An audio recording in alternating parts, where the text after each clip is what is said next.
2013 से 17 या 19 तक भी ना ऑप्शन सेलिंग में basic without even doing any risk parameter लोग पैसा छाप रहे। 17 से 20 तक तो लोगों ने सिर्फ पैसा छापा है। वो आते थे, बस बेचते थे और सो भी जाए तब भी पैसा बन रहा था। कुछ लोग हैं जो 10-10 सालों से सिर्फ स्ट्रगल कर, उन्होंने सिर्फ एक चीज मैनेज करी है, वो है अपना मनी लेना। उनको नहीं फर्क पड़ता वॉर हो रही है, तमाशा हो रहा है, दे डोंट केयर। उन्हें ये पता है हाई प्रीमियम है, अगर अगला वीक तक भी हम टिक गए तो ये सब कमा लेंगे वापस। पर वो साइकोलॉजी एक रिटेल बंदे में नहीं है। मैं आपको बता रहा हूँ, मैंने एक दिन में 38 लाख का लॉस हुआ और मैं सिर्फ चाय पीने गया था।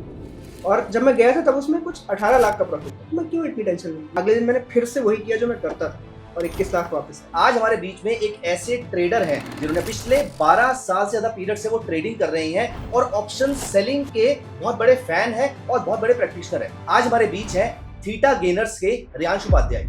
आज मैं एक ऐसी स्ट्रेटजी के बारे में बात करने वाला हूँ जो दिखने में बहुत बेसिक लगेगी और आपको लगेगा यार ये कैसे काम कर सकती है, बट मैं सच बता रहा हूँ, आज मेरे बताने के बाद अगले 5 दिन अगर जिसने भी ये वीडियो देखा है सिर्फ टेस्ट करें, टिके रहें, वहाँ पे ट्रेडिंग करनी पड़ेगी, तब ऑप्शन सेलर होने का गर्व अपने आप में महसूस करो, वरना मत मानो। मैंने तो उन्हें सिर्फ एक नॉर्मल सी चीज़ दी कि आप बेचते रहो ऑप्शन, एक परफेक्ट रिस्क डाल दो कि मैं हर हफ्ते 10,000 रुपये ही गवा सकता हूँ और आप ट्रेड डालते रहो। मैं आपको गारंटी देता हूँ कि आप 2 महीने में प्रॉफिट होंगे। अगर आपके पास ओनली 3 लाख भी है, सिर्फ 3 लाख, तो आप आराम से ऑप्शन सेलिंग कर सकते हैं।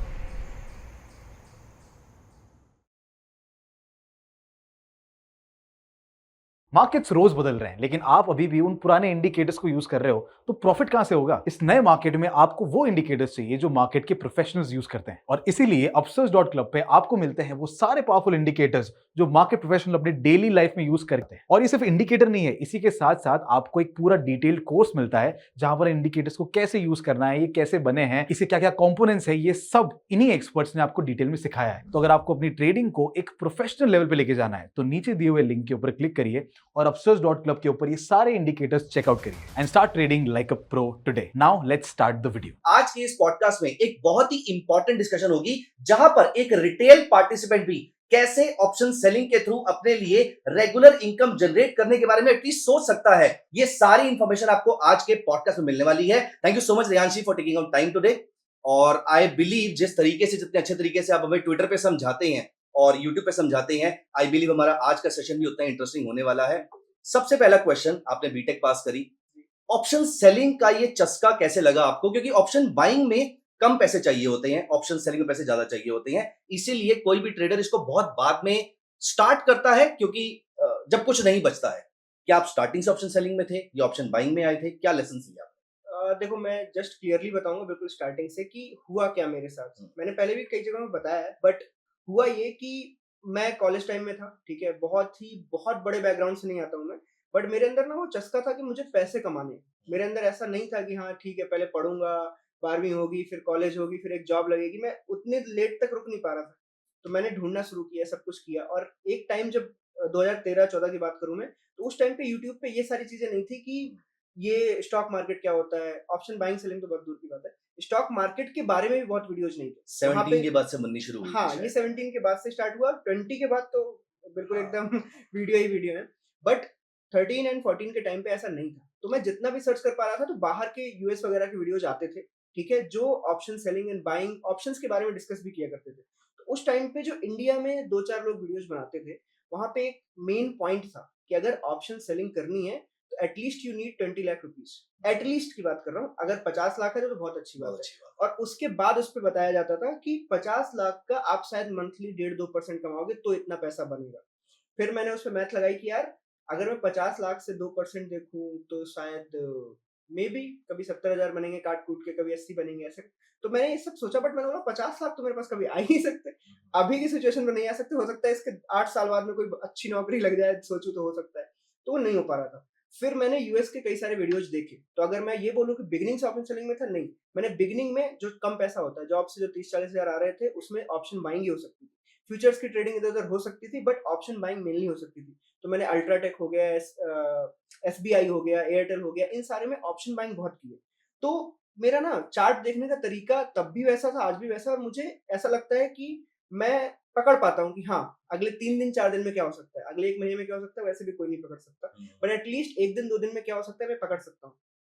मान लेते हैं कि उस टाइम पे जब मैं ऑप्शन बाइंग कर रहा था तो मेरा ना 10 में से 6 बार मैं सही होता था कि हाँ ये स्टॉक ये करने वाला। ठीक है, मैंने ऑप्शन बाइंग करी, वो स्टॉक वही करता था और ऑलमोस्ट उस परसेंटेज तक जाता था जितना मैं सोचता था, बट कभी मुझे पैसे नहीं मिलते ऑप्शन ऑप्शन बाइंग की बाइंग वजह में, से। कभी नहीं बनते। और फिर मुझे लगभग मैं बताऊं 1 महीने 2 महीने लग गए मुझे ये पता करने में कि वो क्यों नहीं बन रहे। वो इसलिए नहीं बन रहे थे क्योंकि मुझे नहीं पता था कि यार एट द मनी या इन द मनी मुझे ऑप्शन खरीदना चाहिए जिससे उसकी डेल्टा की सेंसिटिविटी बनी रहे और मूव करने पे मुझे भी फायदा हो, वो ऑप्शन मूव करे। मैं क्या करता था, मेरे पास पैसे थे, मान लो 25,000 डीप 30,000 आउट है, ऑफ द मनी तो परचेज कर लिया। ओटीएम सस्ता मिल रहा था, तो मुझे लगता था इन 30,000 के बाई करूंगा बट क्वांटिटी ज्यादा बाई करूंगा, मूव तो मेरे साइड ही करने वाला है। और आज भी ये थिंकिंग बदली नहीं है, मैं आपको सच बता रहा हूँ, आज भी लोग ये थिंकिंग में रखे हुए हैं। उनको लगता है कि 30,000 के हाईएस्ट 600 क्या बोलते हैं 600 कॉन्ट्रैक्ट कैसे आ जाएंगे, तो वो दूर चले जाते हैं और 600 कॉन्ट्रैक्ट खरीद लेते हैं, उसके बाद मूव आने पे भी कुछ नहीं होता। तो ये सेम चीज मेरे साथ 2-4 महीने 6 महीने होती रही, तब तक मुझे समझ आया कि अच्छा ओके थोड़ा अंदर आना है। और वो अंदर आना मैं कहाँ से सीख पाया, यूएस में जो वीडियोस चल रहे थे उनके अंदर ये कॉन्सेप्ट थे, थीटा क्या होता है, ओटीएम में ये सेंसिटिविटी डेल्टा क्या होती है, अगर डेल्टा लो है तो वो उसी स्पीड से मूव करता है, अदरवाइज वो मूव नहीं करेगा आपकी साइड आने पे भी। तो ये मुझे सीखते सीखते लॉस गवाते गवाते ये तब समझ में आया, तब जाके मुझे समझ आया कि अगर यार मैं उल्टी साइड होता तो उल्टी साइड में तो मुझे सही होने की भी जरूरत नहीं है। तो फिर वहां से शुरू हुआ कि मुझे यार सेलिंग की साइड शिफ्ट हो जाना चाहिए। बाइंग में तो जा ही रहा है जा ही रहा है, और बाइंग में देखो मैं आपको सच बताऊं, कई बार आप सही हो गए तो आपको हो सकता है आपके 30,000 के 90,000 मिल जाए, ये होता है, आज भी होता है, पहले भी होता था। बट वो 90,000 कितने दिन टिकेंगे इसकी कोई गारंटी नहीं। हो सकता है आप 90,000 के बाद थोड़ा सा फूल जाओ कि वाओ व्हाट अ ट्रेडर, क्योंकि वो पैसा वापस उसी में ही जाएगा वो और फिर पैसा आप बड़ी आप क्वांटिटी बाहर में नहीं निकाल पाओ, वो उसी क्वांटिटी को क्योंकि बढ़ाते रहोगे 30 का 90 हो चुका है, अब आपका 90 का 2.7 आपने सोच लिया माइंड के अंदर हाँ हाँ ऑलरेडी, हाँ आप एक्स्ट्रापोलेट कर लेते हो अगले कई सालों का। अगले सालों का। अब मैं 1 महीने में तो करोड़पति हूँ, तो अब वो 90,000 वापस से रिवर्ट होके 20,000 ही आना है, और फिर थोड़े टाइम में ये हो जाएगा कि आप कुछ भी पोजीशन लेने लायक पैसा नहीं बचेगा। देन आप ब्रेक लोगे, फिर कहीं से पैसा लाओगे, फिर शुरू करोगे। तो मैंने उल्टी साइड जाने का सोचा कि यार नहीं, उस साइड में जाते हैं जहाँ मैं गलत भी हूँ तो भी कमाऊँ, और मैं सही हो तो कमा ही सही लूंगा, हूँ तो लेकिन कमा ही अगर रहा हूँ, फ्लैट भी रहेगी मार्केट तो फ्लैट भी में तब पैसा भी आ ही कमा जाएगा। लूँगा। यहाँ पे एक अड़चन आ गई वही कि यूट्यूब में देख लेते हैं, कहीं भी देख ले, तो इंडियन पूरा जो ऑरा बना रखा है स्टॉक मार्केट का, वहाँ पे यही था कि लिस्ट टू लिस्ट 20 लाख रुपए चाहिए वरना ये हो ही नहीं सकता। मैं यही पूछने वाला था कि आपके सोच तो बदल दी, लेकिन पैसा तो फिर भी उतना ही चाहिए पैसा ना तो हमें। फिर भी उतना ही चाहिए, और ये थोड़ा सा मुझे कुछ टाइम में पता चला कि ये बनाया जा रहा है। मुझे उस टाइम में फील हुआ कि इसको जान के बनाया गया है कि रिटेलर कभी यहाँ एंटर ही ना कर सके। तो वो टाइम पीरियड ऐसा था कि वो उन्हीं का था जिनके पास ज्यादा पैसा था, और वो सच में बहुत पैसा कमा रहे थे। अगर आप हिस्ट्री खोल के जाओ और स्टैटिक्स में जाके देखो तो 2013 से 17 या 19 तक भी ना ऑप्शन सेलिंग में basic without even doing any risk parameter लोग पैसा छाप रहे थे। मैं आपको बताऊं 17 से 20 तक तो लोगों ने सिर्फ पैसा छापा है, वो आते थे बस बेचते थे और सो भी जाए तब भी पैसा बन रहा था। ये हुआ है, वो कोविड के बाद चीजें खराब हुई कि लोगों को रिस्क मैनेजमेंट तामझाम बातें आ गई, बट उसके पहले लोगों ने 3-4 साल लगातार पैसा कमाया। तो वो चीज तो मुझे ये थी कि नहीं ऐसा ही करना, इससे ही पैसा बनेगा। अटक गई बात कि यार अब पैसे का क्या करें। तो उसके बाद यूएस के वीडियोज ने मुझे बहुत साथ दिया, तब जाके मुझे पता चला कि नहीं, स्ट्रेंगल के साथ अगर हम गलती से छोटी हेज बाई कर लें तो मार्जिन कम लगता है। ये बात 2018-19 तक कोई नहीं करता था। इवन मैं आपको बताऊं 2023 में लोगों ने मार्जिन बेनिफिट जब सुना कि बातचीत आ गई है, तब उन्हें समझ आया कि अच्छा मार्जिन बेनिफिट होता है। उन्हें पता ही नहीं था कि वो आप अपना पूरा का पूरा एक लेग बना सकते हो, पूरा का पूरा स्प्रेड क्रिएट करने पे आपका मार्जिन कम लगता है। तो जब मैंने वो शुरू किया तो सबसे पहले मैंने स्टार्टिंग में किया, देखो हर ट्रेड स्टाइल के अंदर एक जो स्ट्रेंगल है ना वो बेसिक है। आप कोई भी स्ट्रेटजी उठा लो ऑप्शन से, कोई भी स्ट्रेंगल पहले बनेगा, एक कॉल पुट पहले बेचेगा, उसके बाद यहाँ से बाइंग करो, यहाँ से बाइंग करो, दूर का दूसरे एक्सपायरी का बाई कर लो, कैलेंडर बना लो, खाना सब कुछ है, बेस तो एक ही है, बेस स्ट्रेंगल ही था। तो मैंने बस उस स्ट्रेंगल को तोड़ मोड़ करना स्टार्ट कर दिया कि मैं इसमें हेज कहाँ तक बाई करूँ, मेरा कितना कॉस्ट लग रहा है, उस कॉस्ट के बाद क्या कुछ बच रहा है। तो ये सब करने के बाद मुझे एक चीज समझ आ गई कि अगर आपके पास ओनली 3 लाख भी है ना, सिर्फ 3 लाख, तो आप आराम से ऑप्शन सेलिंग कर सकते हो। और अगर आप यूट्यूब पे जाओ मेरे, तो मेरे बिगनिंग के 2 साल का पूरा सिनेरियो 3 लाख के ऊपर है। मैंने हर चीज इस बेसिस पे पढ़ाई है कि 3 लाख ही लगेगा, मैंने उसके ऊपर का कभी पढ़ाया ही नहीं, क्योंकि मुझे पता है कि जो जनता ये बारे में सोचना स्टार्ट कर रही है उसके पास 3 लाख या उसके नीचे का ही अमाउंट है। उसके ऊपर का अगर होगा तो वो खुद मेरे बिना भी हेल्प, अपनी हेल्प से सब कुछ कर लेगा, बट उसके नीचे वालों का क्या। तो मैंने जो सीखा समझा वही चीज रिटेलर्स में उतार दी कि यार 3 लाख से ये किया जा सकता है। और मैंने ऑलमोस्ट 540 वीडियोज बनाई हैं, जिनमें से मैं आपको बता रहा हूँ 100-200 वीडियोज 1-1 घंटे की। और 1-1 घंटे की इसलिए क्योंकि मैं बोर्ड पे पढ़ाया करता था फुल डिटेल में, और डिटेल में मेरी भाषा ऐसी थी, अभी भी ऐसी है, पहले भी नहीं बदली थी। तो लोग मेरे से कनेक्ट करके वो चीज सीखने में आसानी होती थी। जब मैंने सीखा था तो ये भाषा नहीं थी, मैंने कुछ इंग्लिश वीडियोज देखे हैं, यहाँ के जो देखे हैं वो तो समझ ही नहीं आया क्या पता लोगों को। तो मैंने उसी भाषा को करेक्ट करके यहाँ की लैंग्वेज में बिल्कुल ऐसा रॉ लैंग्वेज में लाके उसको समझाया और लोगों को समझ आया। और आप देखोगे कि मैंने चैनल 2020 में स्टार्ट किया था। 3 साल के अंदर सिर्फ ऑप्शन बाइंग और सेलिंग ही थी मार्केट में। फ्यूचर और कैश तो आउट हो चुके हैं। उसके बाद हम 150x के वॉल्यूम पे चल रहे हैं दुनिया से। तो इतनी ज़्यादा ऑप्शंस की बातें होने लगी और ये 2020 और 23 के बीच में हुआ है। अब लोगों के साथ ये था कि 3 लाख से हमें करना तो है, बट वहाँ पे प्रॉब्लम ये आ जाती है कि वो बाइंग और सेलिंग के बीच का जो एक्सपेक्टेशन है, वो नहीं मिटा पाते। सेलिंग का एक्सपेक्टेशन आपको वैसा ही रखना पड़ेगा जितना बन सकता है। आप बाइंग और सेलिंग बीच में नहीं ला सकते, वरना आपका जो साइकोलॉजिकल लेवल है पहले ही खत्म हो जाएगा। क्योंकि बाइंग में क्या है, 1 लाख के 10 लाख बन सकते हैं, ठीक है, बट वो एक ही बार बनेंगे आपकी जिंदगी भर में शायद। आई वुड से थियोरेटिकली तो बन ही सकते हैं। हाँ, ठीक है, और वो बने और हो सकता है 2 महीने बाद जीरो भी हो जाएंगे। साइकोलॉजिकल लेवल किधर है? आप कंट्रोल ही नहीं है ना आपकी ट्रेडिंग पे। आपको एक बार बने थे, क्या पता आप विड्रॉ बटन भी नहीं दबा पाए, वो कभी बाहर आए ही नहीं, तो आपके Yes. कैसे हुए? Right. तो उससे साइकोलॉजी इतनी खराब हो जाती है कि वो ऑप्शन सेलिंग में आने के बाद भी अगर आप उनसे गलती से भी बोल दो ना कि शायद साल के 25% ही बनेंगे, तो वहीं पे डिमोटिवेशन स्टार्ट हो जाता डिसअपॉइंटमेंट है। हो जाता है। वो उसके बाद करते ही नहीं। वो ये और सोचते हैं कि ये वाला पैसा तो मेरा म्यूचुअल फंड में बन जाएगा हाँ, 22-25% के आसपास।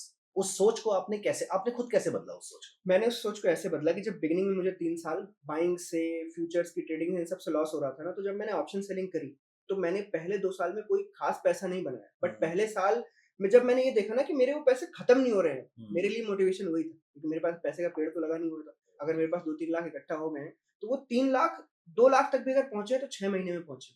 वही मेरे लिए अचीवमेंट थी। तो पहला साल तो मैंने इसी अचीवमेंट में जी लिया कि नॉट चलो losing money is not the losing. Job से थोड़े बहुत तो आ ही रहते और इधर नॉट लूजिंग था, तो मैं विन-विन सिचुएशन पे ही हूँ। अगर मैं अच्छा, आप जॉब करने के साथ-साथ ही ये वीडियोस हाँ, वगैरह सब कुछ बना मैं रहे कॉलेज से कर रहा था। नहीं, जॉब के टाइम पे वीडियोज़ नहीं थे। अच्छा। मैंने वीडियो स्टार्ट किया है, जॉब उसके 1 महीने पहले छोड़ी। हो? अच्छा, जब मैंने कमा लिया था और मेरे पास मुझे ये था कि 8-9 साल के पैसे हैं। अगर मैं जॉब करता भी रहा तब भी इतने ही आएँगे और उतने मेरे पे आ जाए तब मैंने छोड़ा। तो ये रहा कि पहले साल कुछ नहीं बना, दूसरे साल शायद 17% है, मैंने दिखाया भी होगा कभी कि 17% ही बने। बट वो 17% बने, लोग ये गए नहीं तो समझते, बने। गए तो नहीं कम गए से तो नहीं, आप बैंक में चले जाओ, कहीं भी चले जाओ, 7-8% के ऊपर कुछ है क्या? और अगर हम म्यूचुअल फंड की भी बात करें, तो सारे म्यूचुअल फंड 23% नहीं दे रहे हैं नहीं या दे 20% नहीं दे रहे हैं। और बहुत जब मार्केट डाउन होगा, मान लो बियर मार्केट आ गया 3 साल तक, तो कोई म्यूचुअल फंड कोई नहीं देगा ना पैसे।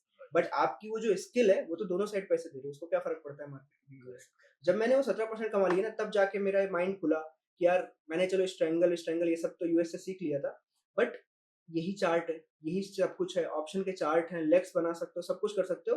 तो मैंने फिर थोड़ा-सा, मैं डेटा साइंटिस्ट था इन्फोसिस में, तो मैंने फिर उसमें चीज़ें घुसाना स्टार्ट करी, नंबर्स को देखना स्टार्ट किया। तो आप मानोगे नहीं, मैं बहुत पहले 2021 में ये टॉपिक ले आया था कि वॉलेटिलिटी का प्ले है, it's not about the chart.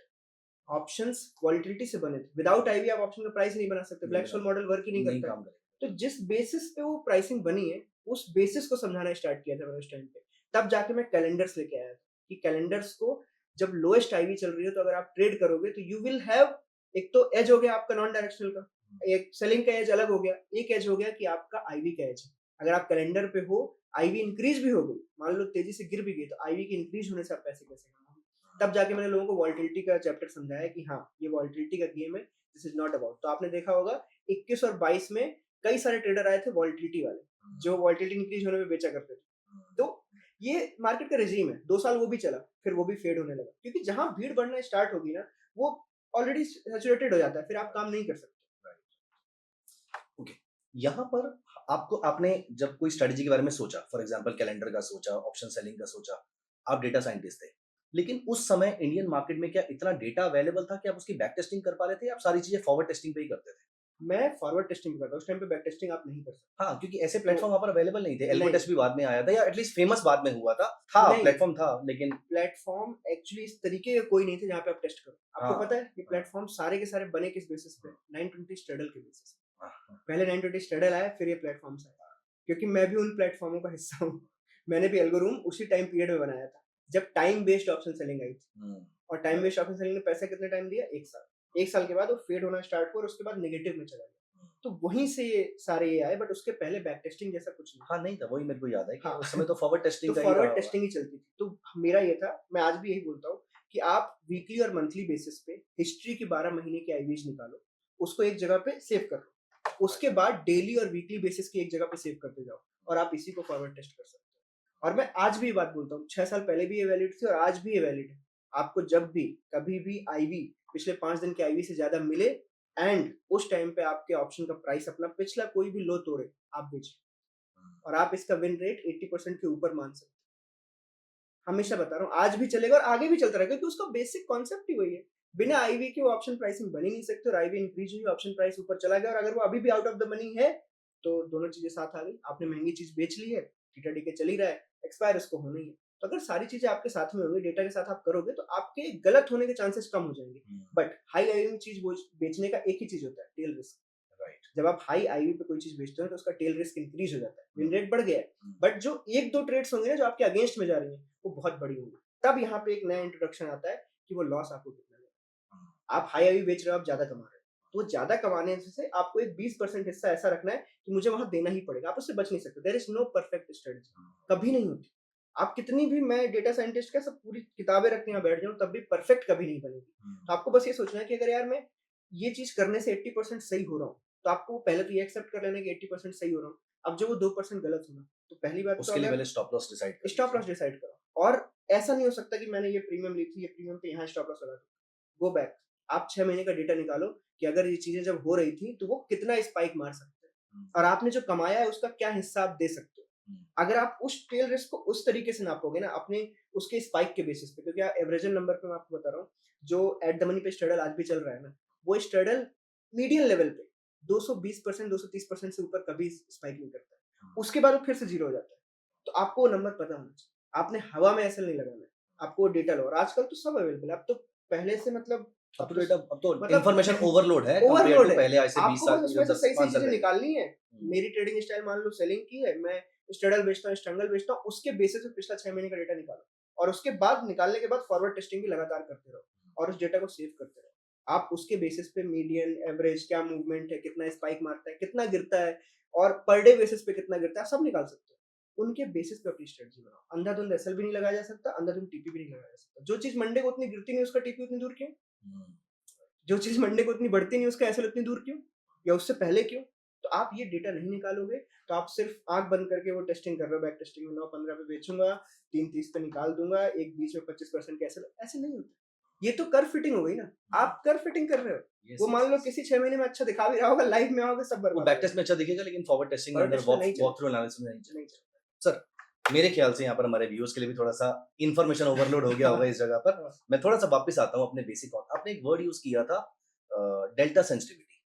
तो एक बार वो क्या होता है वो डिस्कस करते हैं, फिर अभी आप हमारे व्यूअर्स के साथ क्या स्ट्रैटेजी डिस्कस करना चाहेंगे, फिर हम उस पे चलेंगे। ठीक है। तो डेल्टा सेंसिटिविटी क्या होता है और क्या सेंसिटिविटी सिर्फ डेल्टा की इंपॉर्टेंट है या बाकी सारे ग्रीक्स की भी इंपॉर्टेंट है? फॉर एग्जांपल ठीक थीटा, है। गामा। पहले मैं ये समझा देता हूँ ग्रीक्स होते क्या हैं। देखो, क्या होता है कि जब ये ऑप्शंस बने और ऑप्शंस की प्राइसिंग आई, वो ब्लैक स्वन मॉडल पे आई। उसके लिए क्या-क्या ज़रूरी होता है? उसके लिए इंस्ट्रूमेंट का प्राइस ज़रूरी होता है। उसके बाद उसकी आईवी ज़रूरी होती है, वोलेटिलिटी क्या चल रही है। वो दोनों नहीं होंगे, तो ऑप्शन का प्राइस ही डिसाइड नहीं नहीं हो होता सकता। फिर प्राइस बनेगा, प्राइस के ऊपर ग्रीक्स बनेंगे। अब देखो इन ग्रीक्स में 4, 5, 6 कई सारे ग्रीक्स हैं, बट जो हम जानते हैं, डेल्टा, थीटा, गामा, वीगा, ये सब हम जानते हैं। अब इसमें जो डेल्टा होता है ना, डेल्टा एक तरीके से समझ लो कि मूव कितना करेगा, दैट इज़ डेल्टा। कि ऑप्शन का प्राइस मान लो 100 चल रहा है, उसका डेल्टा मान लेते हैं 20 है। तो आप इतना समझ लो कि जो इंस्ट्रूमेंट है, उसका जो माई-बाप है, वो अगर 100 मूव करेगा तो इस ऑप्शन का प्राइस 20 मूव करेगा। बट क्या ये परफेक्ट है? नहीं।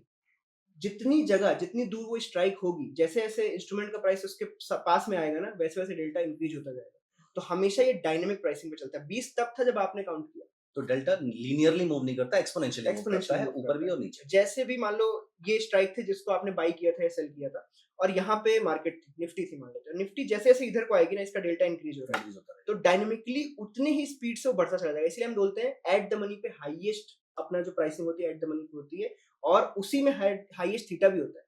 क्योंकि वो आउट ऑफ द मनी है अभी। एट द मनी दोनों साइड से आउट ऑफ द मनी है। अगर बिल्कुल वहीं पे क्लोज हो गया तो दोनों जीरो हो जाएंगे। तो डेल्टा बेसिकली ऐसा समझो जब वो एट द मनी को क्रॉस करता है ना, तब उसकी स्पीड बिल्कुल ही तेज हो जाती है। क्योंकि उसके बाद 0.5 था, 0.6 आएगा, 0.7 आएगा, 0.8 आएगा, एक टाइम पे 1 हो जाएगा और 1 हो गया तो समझो वो फ्यूचर की तरह फ्यूचर बिहेव हो करेगा। वो ऑप्शन फ्यूचर के प्राइस की तरह इक्वली जाएगा। बेसिकली निफ्टी 100 पॉइंट तो वो भी 100 पॉइंट, इस तरीके से चलने लगेगा। डेल्टा ये होता है। अब मैं थीटा गेनर्स, तो थीटा क्या होता है? थीटा बेसिकली ये होता है कि जो हमारे ऑप्शन का प्राइस उस वक्त है, तो मान लेते हैं हम 200 पॉइंट दूर है इंस्ट्रूमेंट से, निफ्टी से हम 200 पॉइंट दूर, निफ्टी 24,000 पे था और हमने 24,200 का कॉल खरीदा है मान लेते हैं। उसका प्राइस उस टाइम पे ₹100 था। बट थ्योरेटिकली ये जीरो होना है अगर ये आउट ऑफ द मनी में बना हुआ है।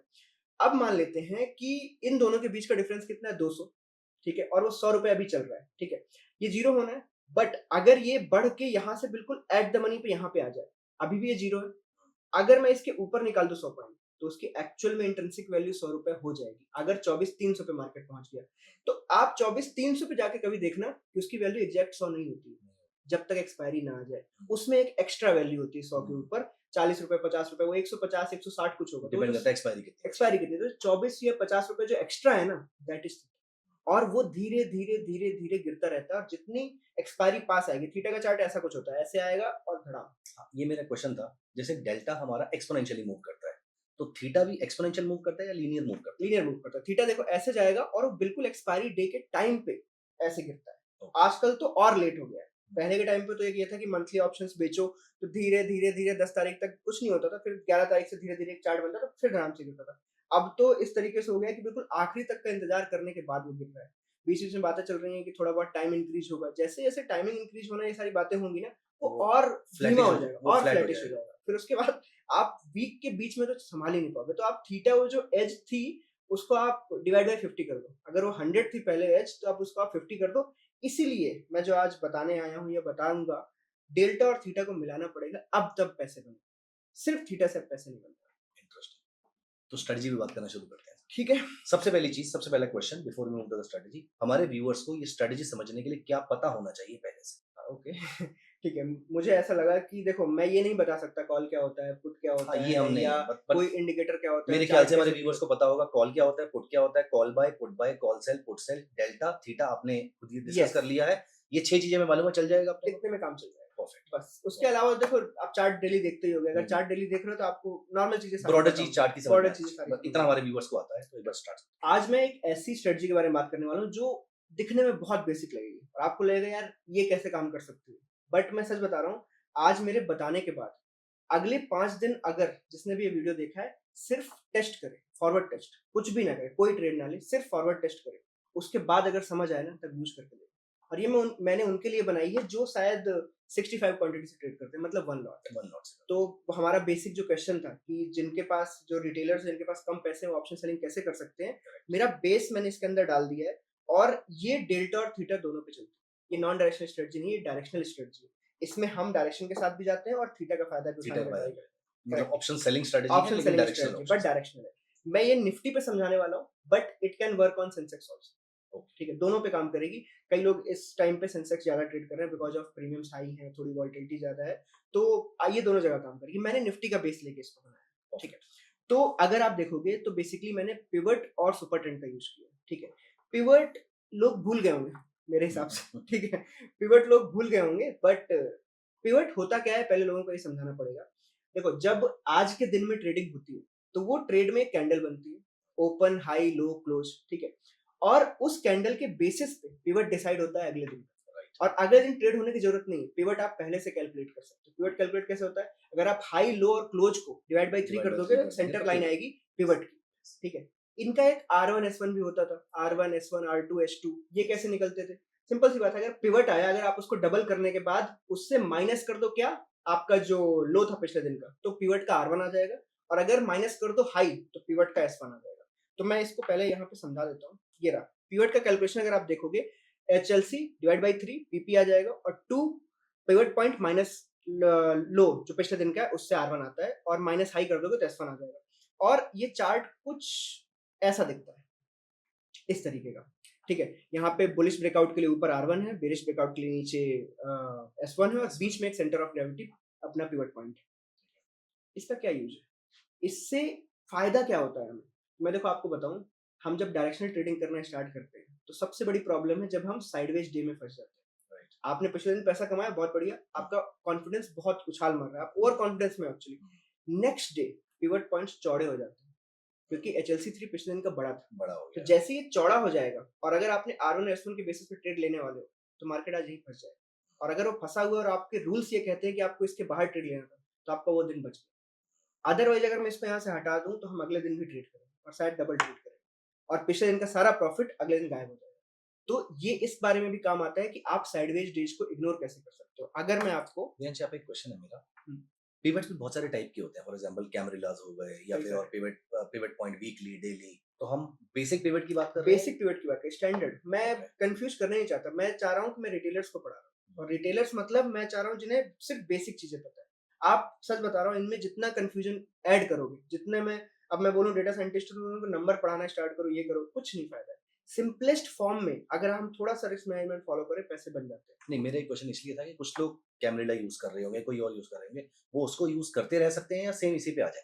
इस पे आ जाए। अच्छा, इसके कैमरिला के कैलकुलेशन और फॉर्मूलाज अगर आपको पता है कि वो कैसे काम करे, तो आप उसको यूज करते रहे। बट अगर आप इसलिए फॉलो कर रहे हैं, कहीं पे आपने देखा था और आप यूज क्योंकि वो करने फैंसी लगे, लगता है। वो फैंसी लगता है, तो ना करें। है। आपको पता होना चाहिए उसका पीछे फॉर्मूला क्या है और कैसे, इसलिए मैं यहाँ पे फॉर्मूला बता के सारे काम कर रहा हूँ दैट्स कि अ वेरी आपको गुड पता हो। थॉट। करेक्ट। अब जो मैंने अभी बोला था ना, मैं उसका लाइव एग्जांपल आपको दिखाता हूँ। ये निफ्टी का चार्ट है, ठीक है। आप निफ्टी के चार्ट में कल का ये हम प्राइस एक्शन देखते हैं। यहाँ पे देखो मैंने स्टैंडर्ड पिवट्स लगा रखे हैं। R1 S1 हमें दिख रहा है। R1 S1 के नीचे मार्केट गया, तेजी से गया, आज पैसे कमाए हैं। और उस दिन जो हमारा पिछले दिन जिस दिन मार्केट था, उसमें R1 S1 बिल्कुल ऐसा पतला सा है। आप नेक्स्ट डे देखो क्या हुआ, R1 S1 इतना चौड़ा हो गया।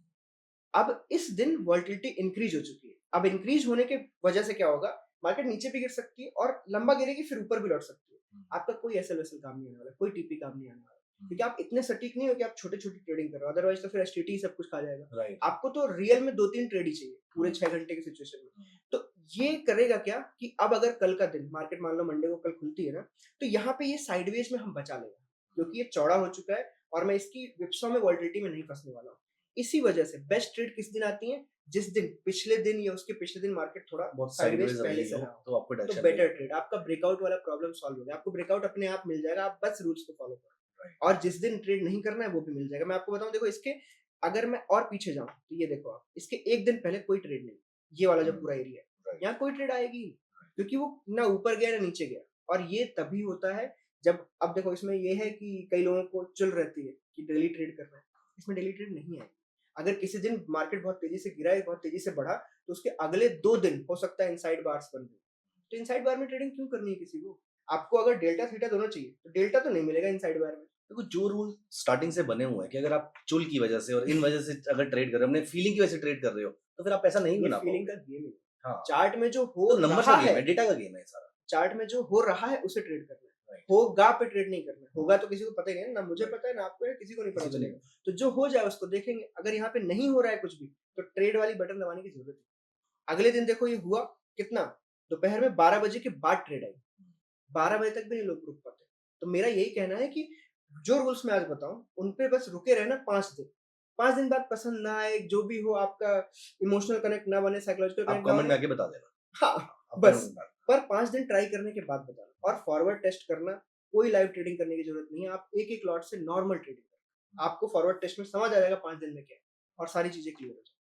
तो बेसिकली हम आज इसमें बात क्या करने वाले हैं, यहाँ पे मैं समझा दूं। मैंने बिगिनिंग का पार्ट बता दिया, पिवट पॉइंट्स क्या होते हैं। सुपर ट्रेंड में समझाने का कोई तुक नहीं है, ठीक है, सब जानते हैं सुपर ट्रेंड क्या होता है, ठीक है, ठीक है। उसके बाद मैं एंट्री, एग्जिट और एसएल्स के रूल बताऊंगा कि कैसे कैसे आपको करना है बोथ साइड, या एंट्री का टाइम भी, एंट्री कंडीशन का के साथ साथ टाइम। सब कुछ, टाइम भी, सारा कुछ करें। और यहाँ पे मैं बैक टेस्ट भी बताऊंगा, रियल ट्रेड्स किन किन दिन हुई हैं और कैसी बेस्ट ट्रेड होती है, कैसी सबसे बेकार ट्रेड हो सकती है, कौन सा सबसे बेकार दिन हो सकता है, और ऐसी भी ट्रेड्स जहां पे शायद पूरे दिन में होने के बाद भी आपको कुछ ना मिला हो।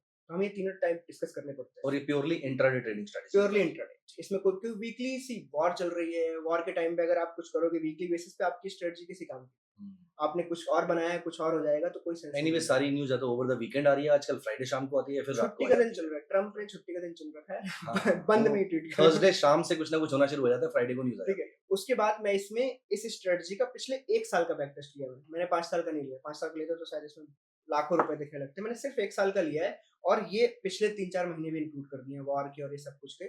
फीस, एसटीटी, जीएसटी भी इंक्लूड कर दिया है। ओके। ठीक है, जिससे एक रियलिस्टिक नंबर आपको समझ में आए।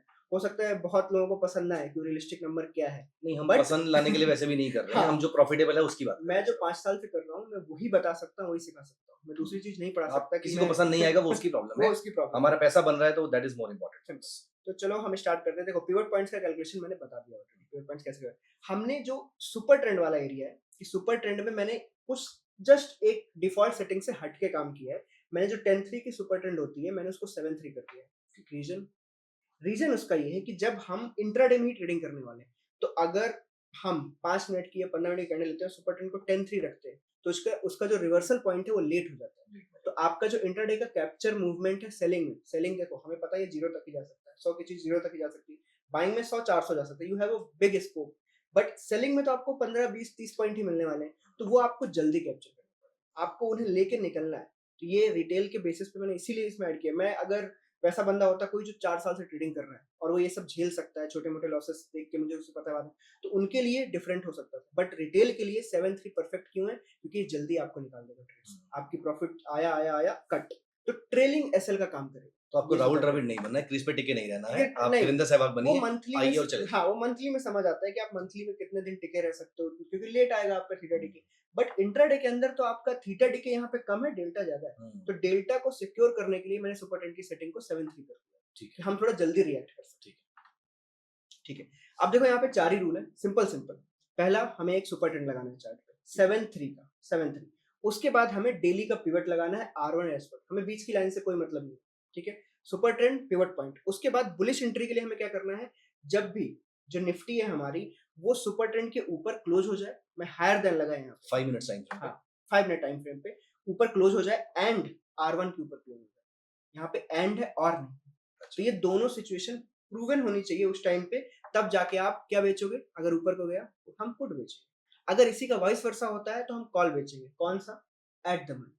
हमें हाईएस्ट थीटा खाना है, तो एट द मनी पे ही हाईएस्ट प्राइसिंग का थीटा होगा, और अगर आपके साइड में डेल्टा खिसकता है नीचे की तरफ तो आपको हाईएस्ट रिवॉर्ड मिलेगा, और उस रिवॉर्ड पे हमने 7-3 सुपर ट्रेंड से जल्द निकलने का ट्राई किया। यहाँ पर एक क्वेश्चन है कि आपका प्राइस जो है निफ्टी जो है 5 मिनट चार्ट पे सुपर ट्रेंड के ऊपर क्लोज हो गई, अपार्ट फ्रॉम दिस वो R1 के ऊपर भी क्लोज हो गई सेम कैंडल के ऊपर। अब मैं इसकी क्लोजिंग होते ही अपना ट्रेड ले लूं या इसका हाई कटने का वेट करना है? क्लोजिंग होते ही, सिर्फ क्लोज होते हैं क्लोजिंग होते ही हम इसका ट्रेड करेक्ट, और दोनों साइड ये करेंगे, दोनों साइड। ठीक है। अब इसके बाद मैं इसको डायरेक्टली समझाने जाता हूँ चार्ट पे, क्योंकि यहाँ पीपीटी में बात करने कोई फायदा नहीं होगा। चलिए, ये हमारी 29 मई का चार्ट है, बराबर दिख रहा है? ठीक है, ये हमारी 29 मई का चार्ट है, और आप देखोगे अगर ये यहाँ पे मार्केट ओपन हुई, ठीक है, पहली कैंडल ऊपर भी गई नीचे भी गई, बट इसकी क्लोजिंग कहीं भी नहीं, क्लोजिंग अंदर ही आ गई थी। ठीक है, सुपर ट्रेंड अकेले ग्रीन या रेड होने से कोई फर्क पड़ने वाला है नहीं, वो सिर्फ एक ट्रेंड डिसाइडर है। क्लोजिंग यहाँ पे सुपर ट्रेंड के ऊपर हुई है, लेकिन R1 के ऊपर R1 नहीं के हुई। ऊपर अगर R1 के ऊपर होती तो मैं यहाँ पर पुट बेच पुट बेच देता, एट द मनी का पुट हम डायरेक्टली बेच देते। यहाँ पे देखो नहीं हुई, कुछ भी नहीं हुआ, कुछ भी नहीं हुआ, सुपर ट्रेंड अभी भी ग्रीन चल रहा है। आप देखोगे सुपर ट्रेंड रेड हो गया था 12/5 पे 29 मई को, बट अभी भी इसने S1 नहीं तोड़ा था। इसकी अगली कैंडल पे उसने S1 तोड़ा था इस जगह पे, एंड यहाँ से हमारा कॉल जो एट द मनी का कॉल है वो हमें बेच देना, और हमें उसे रखना कब तक है, जब तक सुपर ट्रेंड फ्लिप नहीं कर जाता। That's it. ओके, अब अगर हम इस दिन के बारे में देखें तो सुपर ट्रेंड फ्लिप ही नहीं किया, लास्ट तक वो गिरती चली गई। और इस टाइप के दिनों की अगर हम बात करें तो ये बेस्ट डेज में आता है, जब सुपर ट्रेंड ने विप्सा नहीं दिखाया है, क्योंकि विप्सा दिखाता तो आपकी ट्रेड 2 बार 3 बार 4 बार कटती, बट इसमें नहीं दिखाई, ये बेस्ट डेज में आता है। अगर हम इसमें हमारा नंबर ऑफ डेज का कोई लिमिट है, नंबर ऑफ ट्रेड का कोई लिमिट है कि एक दिन में 3 ट्रेड या 4? आने वाला है, रिस्क मैनेजमेंट के पार्ट में मैंने डाल दी। पहले हम इसको आराम प्रॉपर से समझ लेते हैं, एंट्री एग्जिट एक बार ये क्लियर हो जाएगा ना, तो फिर उसके बाद में अलग अलग चीजें दिखाता हूँ। ठीक है, ठीक है, हम एक दिन अगर और पहले चलते हैं तो दिस इज ये पूरा दिन, इस पूरे दिन में अगर आप देखो देयर इज नो ट्रेड, कोई ट्रेड, ये पूरा ब्लैंक डे है। यहाँ पे कई सारे लोग ट्रेड कर डालते हैं क्योंकि उनको शांति नहीं चाहिए। ठीक है, ये वाला दिन हम देखते हैं, ये देखो इस वाले दिन में एक ये ट्रेड रही, इसका एसएल गया, उसके बाद ये ट्रेड आई और ये थोड़ा बहुत प्रॉफिट देके चली गई। ये कॉस्ट टू कॉस्ट टाइप के डेज में जाएगा। इसके पहले सबसे जो डेंजरस डेज होती है, ये क्वेश्चन कमेंट में आने वाला था, मैं इसको पहले ही समझा देता हूँ। ठीक है, कई बार ऐसा होता है कि R1 के ऊपर ही मार्केट खुल जाता है, जैसे यहाँ पे आपको देखने को मिल रहा है R1 के ऊपर ही मार्केट खुल गया, सुपर ट्रेंड ऑब्वियसली ग्रीन होगा। अब आप देखो यहाँ पे ओपनिंग होते ही क्लोजिंग मतलब 9:20 पे ही हमारा पुट बेच चुका है, क्योंकि रूल्स हमारे सारे फॉलो हो रहे हैं, किसी भी तरीके से रूल करने हैं। यहाँ पे वो सेल हो रहा है, और देखो कब तक रहा, हम रहे 12:45 तक, मार्केट हिली भी नहीं है, बट जो 9:20 से 12:45 का डिके है वो हमें पैसे मिल जाएगा, वो मुझे मिल जाएगा। यही होता है कि जब आप डेल्टा और थीटा एक साथ लेते हो ना, तो डेल्टा कभी पीछे लैग कर सकता है, थीटा पैसे दे जाएगा। डेल्टा थीटा एक साथ चल रहा है तो आपको बहुत पैसे मिलेंगे, जब डेल्टा ही बिल्कुल आपके अपोजिट में चला जाएगा तब आपको लॉस होगा। ट्रेड तो देखो ऐसी होती है, small loss small profit, big loss big profit. तो आपको बस बिग लॉस वाले पार्ट में कौन बचा रहा है, सुपर ट्रेंड 7-3। आपको बिग लॉस कभी नहीं होने देगा, क्योंकि वो बहुत जल्दी पलट जाएगा। आप यहाँ पे देखो ना, चार्ट में कुछ भी नहीं था, वो एक बड़ी रेड कैंडल में पलट गया, क्योंकि उसके पहले की कैंडल्स छोटी छोटी छोटी हैं, तो सुपर ट्रेंड को बस इतनी सी कैंडल चाहिए थी रिटर्न जाने में, और यहाँ पे देखो आपकी ट्रेड कर दी। उसके बाद अगर आप देखोगे फिर से ट्रेड आई 1:35 में, और उसके बाद वापस प्रॉफिट, फिर वो प्रॉफिट ले गया, फिर वो प्रॉफिट ले गया, 3-15 पे हम एग्जिट कर जाएंगे। 3-15 पे हम एग्जिट कर जाएंगे। सिमिलरली लॉस्ट डे अगर देखें, उसके पहले वाला दिन ये लॉस्ट डे, ये देखो यहाँ पे ट्रेड आई 12:50 के आसपास और यहाँ पे ट्रेड कट गई 2 के आसपास, ठीक है। अब क्या होता है जब एट द मनी में बेचते हैं तो मैं इसका एवरेज नंबर बताता हूँ। एवरेज नंबर में आपको लगभग 25 से 28 पॉइंट का लॉस होता है, 25 से 28 पॉइंट के आसपास। बट जब आप एट द मनी बेच रहे होते तो आप नॉर्मली इस वॉलिटिलिटी में तो एट द मनी 180-200 भी चल रहा है, तो आपके पास एक बहुत बड़ा पॉइंट हार्म करने का। बट व्हाट अबाउट जब विक्स नीचे चली जाएगी, जब विक्स नीचे चली जाएगी तो एट द मनी होता है 100-120 के आसपास। उस टाइम पे मार्केट भी साइलेंट होती है, वहां पे ऐसे गैप्स नहीं होते। आप अगर देखो इस वॉर के पहले 1.5 साल से कोई गैप नहीं था, हमारे पास कोई गैप नहीं था। हम 1.5 साल से विदाउट गैप डेली मार्केट खुलती थी, शांति से चलती थी और उसमें हम ट्रेडिंग कर रहे थे। तो मोस्टली 20 विक्स के ऊपर जाकर निफ्टी ने 2 से 2.5% के आसपास गैप देना शुरू किया। तो हम ऐसा समझ लो कि आप अगर one things to clear like बहुत सारे लोग इस वॉर के चक्कर में ट्रेडिंग नहीं कर रहे। मैंने सुना है और कई सारे लोगों को बोलते हुए भी सुना है कि मत करो, बट मैं आपको सच्चाई बताऊं, अगर आप एक ऑप्शन सेलर हो, वॉर चल रही है, विक्स 20, 22, 25 भी चली गई है, प्रीमियम हाई है, आपने ट्रेडिंग नहीं की। एनीवेज वैसे आपकी जो स्ट्रेटजी जिसकी बात करें वो तो इंट्राडे है, तो इंट्राडे में तो वैसे भी जब हम इंट्राडे में भी लोग नहीं कर रहे। मैं अभी एक इवेंट में गया था, वहां पे लोग ऐसे क्वेश्चन पूछ रहे थे कि वॉर चल रही है सर क्या करें। मैंने बोला क्या करते हो पहले, ऑप्शन बाइंग या सेलिंग? बोलते सेलिंग।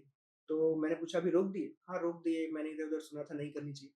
मैंने बोला जिसके लिए लड़ रहे थे 2 साल से कि प्रीमियम नहीं है, कुछ बच नहीं रहा है, वो सामने से आ गई है तुम्हारे पास, उसके बाद तुमने रोक दिया अपने आप को, 3 महीने बाद शायद ये मिले ही ना तुम्हें बस करना तो इतना ही है ना कि यहाँ पे बस इस मार्केट के अंदर रहना है, आपको बेचना है, एसएल कंट्रोल करना है, आपको अपना बस रिस्क कंट्रोल करना है। मैंने तो उन्हें सिर्फ एक नॉर्मल सी चीज दी कि आप बेचते रहो ऑप्शन, एक परफेक्ट रिस्क डाल दो कि मैं हर हफ्ते 10,000 रुपए ही गवा सकता हूँ और आप ट्रेड डालते रहो। मैं आपको गारंटी देता हूँ कि आप 2 महीने में प्रॉफिट में, क्योंकि प्रीमियम इतनी ज्यादा है, आपके 10,000 ले जाने के बाद वो अगले ही हफ्ते आपको 20,000 दे देगी, तो आपको बस उसमें रहना पड़ेगा। बट अगर मैं आपको बोल दूं कि इग्नोर दिस, तो क्या होगा कि 200 300 की प्रीमियम भी चली जाएगी, 3 महीने बाद हम फिर से वापस से 100 पे आ जाएंगे और 12 पॉइंट के लिए लड़ेंगे। आज हमें वो 120 पॉइंट जब हमारा विक्स पहले बीच में 10 11 12 के आसपास चल रहा था, वहां पर यही प्रॉब्लम थी, वहां पे यही प्रॉब्लम थी। तो लोग अपने समझ ही नहीं रहे कि ऑप्शन सेलिंग होती क्या है। प्रीमियम के लिए कर रहे हो यार, प्रीमियम है वहां पे रुको, वहां पे लड़ो। इस टाइम पे अगर ये स्ट्रेटजी हम कर रहे हैं ना, तो हमें 200 की प्रीमियम भी सेल करने को मिल रही है और 200 में से हमें 60-70 पॉइंट मिल जाते हैं, तो हमारा जो 25-20 का रिस्क है 1:3 1:4 चला जाएगा। बट यही चीज अगर आप विक्स 12 या 13 के आसपास करोगे तो आपको तो 15-20 पॉइंट ही कमाने को मिलेंगे, 15-20 पॉइंट खोने को मिलेंगे। हाँ वो हो सकता है मार्केट साइडवेज है, आपको रिस्क मोमेंटम बना रहेगा क्योंकि मैंने इसको पूरा टेस्ट किया है, बट जो आज मिल रहा है वो शायद कल ना मिले। तो इसीलिए वॉर जैसी सिचुएशन या कुछ हो, वहां पे टिके रहना, वहां पे ट्रेडिंग करनी पड़ेगी, तब ऑप्शन सेलर होने का गर्व अपने आप में महसूस करो, वरना मत मानो। लेकिन यहाँ पर एक चीज और भी तो ऐड करनी चाहिए हमें कि जो रिटेल पार्टिसिपेंट है वो अगर ओवरनाइट ऑप्शन सेलिंग करके जा रहा है तो उसको प्लीज मेक श्योर कि उसको हेज करके जाए, क्योंकि ओवरनाइट रिस्क तो कैरी करके जा ही रहे हैं। आयरन कॉन्डोर करो, हाँ। आयरन फ्लाइज करो, जहां पे आपका हेज डालने के बाद आपको अपना लॉस पता है। अगर आपको पता है कि कल मार्केट जहां मर्जी खुले और ये मेरा लॉस है, तो डरना क्यों है? आपको पहले से पता था ना कि मैं 9,000 कल खोने वाला हूँ, तो अगर पता है तो सो जाओ शांति से। वो लगाने के बाद भी रात भर जाग के चार्ट और ट्रम्प के ट्वीट देख रहे हो तो साइकोलॉजी में कुछ नहीं, फिर तो प्रॉब्लम, फिर नहीं करना चाहिए।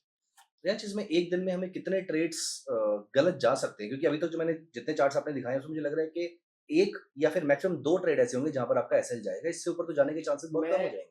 आपको डिटेल में यहाँ ठीक है, एंट्री एग्जिट सबको समझ आ गया होगा, कुछ भी इसमें नहीं है, सिंपल 5 मिनट का चार्ट लगाना है, सुपर ट्रेंड 7-3 लगाना है, पिवट पॉइंट्स लगाने हैं, दोनों के ऊपर गया तो पुट सेल करना है एट द मनी का, दोनों के नीचे गया तो कॉल सेल करना है at the money. This is simple rules. ये ट्रेड डे है बेसिकली। आप अगर मैं बताऊं फ्रीक्वेंसी, ये बैकटेस्ट की फ्रीक्वेंसी बता रहा हूं मैं, 1 ट्रेड अ डे कितनी बार आई है पिछले 1 साल में? 140 दिन। 140 दिन एक ही ट्रेड आई है एक्चुअली, दूसरी ट्रेड ही नहीं आई। 2 ट्रेड्स अ डे कितने दिन? 51 डेज। और 3 ट्रेड्स अ डे कितने दिन? 2 डेज में। सिर्फ 2 ही बार है, 2 ही बार है पिछले 1 साल में। पिछले 1 साल में। तो बेसिकली ये है कि इसका मतलब है कि मार्केट, ये जो 1 साल का अपना पीरियड था थोड़ा वॉलेटाइल ही था, इतना शांत पीरियड नहीं था। तो एक्चुअली में वॉलेटाइल पीरियड में मार्केट थोड़ा सा ऊपर की तरफ या नीचे की तरफ रहती है, सेंटर में वो रहती नहीं बहुत देर तक। विक्स नीचे जाएगी तो शायद रह भी सकती है, बट पिछले 1 साल में ऐसा नहीं था। तो अगर 1 ट्रेड अ डे है, 2 ट्रेड अ डे, इसको हम मीडियन मान लेते हैं, तो टोटल 192 डेज हम 2 ट्रेड के अंदर ही थे और बाकी का 1-2 दिन 3 दिन ही बचे, उसमें हमने 3 ट्रेड ली। रिजल्ट के हिसाब से जिस दिन 3 ट्रेड्स है उस दिन normally cost to cost loss है। जो मेन प्रॉफिट है 1 और 2 ट्रेड में ही आ जाता है।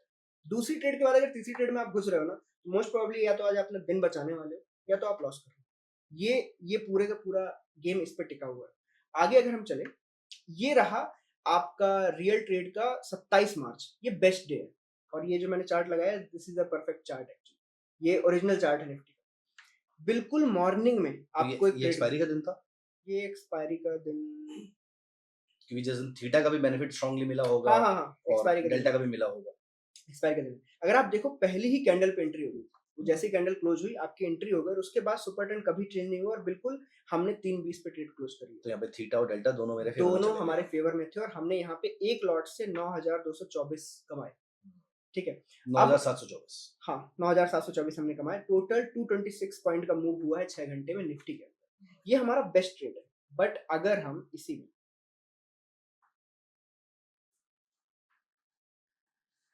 ये दिन देखें, ये वाला दिन, ये वो डे है जिस दिन लॉस हो सकता है डायरेक्टली। तो आप अगर देखो ट्रेड आई, ट्रेड आते ही रिवर्स मार गया मार्केट और सुपर ट्रेंड यहाँ से ग्रीन हो गया और यहाँ पे आपको देखो डायरेक्टली वहां पे पूरे दिन में आपने कितना कमाया था, सेम पॉइंट्स, पूरे दिन की 20 मिनट की विंडो में आपने वही सेम पॉइंट खो दिए। मतलब मार्केट अगर मेरे को ट्रेड इनिशिएट करते ही सीधा रिवर्स कर जाती है, ये मेरा सबसे बुरा दिन होगा। सबसे बुरा दिन। तो मतलब जो मेरी प्रॉब्लम का टाइम है मुझे अगले 10 से 15 मिनट में क्लियर हो जाएगा कि आज मैं क्लियर हो क्या जाएगा करने वाला हूँ। और उसके बाद आप यू आर डन। अगर शुरू के 15 मिनट में आपको लॉस नहीं हुआ तो तो मतलब बड़ा लॉस नहीं होगा। बड़ा लॉस नहीं होगा। बट अगर आपकी ट्रेड डालते ही 10 या 15 मिनट में लॉस हुआ तो आप समझ लेना कि वही सबसे बड़ा लॉस है। बस वही था जो वही आपको- वही लॉस था, वो दिन की शुरुआत खराब हुई है। वो दिन की शुरुआत खराब हुई है।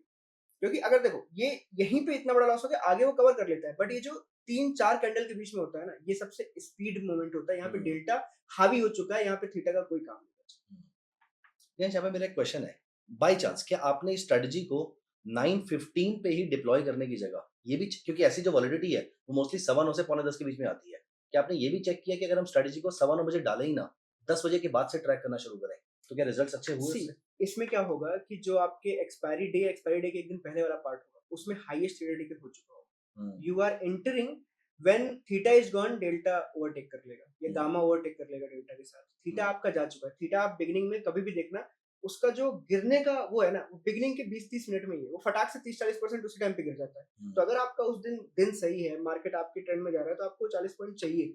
आप तभी तो आगे का अगर ऐसा लग गया कुछ लग गया तो झेलोगे कैसे? अगर आप पे प्रॉफिट नहीं होगा तो ट्रेड में रहने का क्या फायदा? अदरवाइज कोई सेंस ही नहीं बनता। तो ये वाले ट्रेड में हमें बाद में प्रॉफिट तो हुआ होगा, बाद में प्रॉफिट हुआ है, बट मैं ये दिखाना चाह रहा हूँ कि 15 मिनट में लॉस कैसे होता है। बट ये लॉस और प्रॉफिट मिला के भी इवेंचुअली लॉस रहा उस दिन का।